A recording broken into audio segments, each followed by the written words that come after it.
Ndagusuje kandi mwaye kaze nanone wowe udahwema gukurikira Top Up TV umunsi kundi.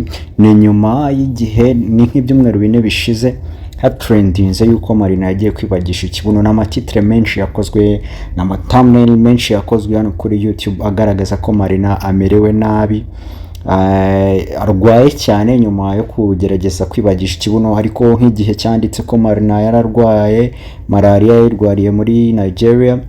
Nyuma y'ibyo byose rero Marina yongeye kugaragara ku mbuga nkoranyambaga, ariko bigaragara ko koko umubiri we wahindutse nkuko bigaragara muri no video. Urabona ko ino video imiterere Marina afite ntabwo ariyo twari tumuziho nko mu meza birashize. Ureba nk'ino foto ukuntu ateye, urebe n'imiterere iri muri iyo video we ubwe yashize kuri Instagram yiwe, kuri story ya Instagram.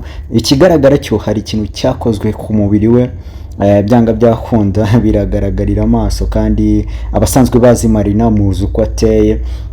Kandi yaniyamye abantu bamubika mu minsi yashize, kuko icyo gihe iyo nkuru ye yabaye trend cyane ku buryo buri muntu wese yifuje kugira icyo ayivugaho. Gusa ubu ngubu Marina ameze neza, murabibona nko muri izo video mubonye inyuma.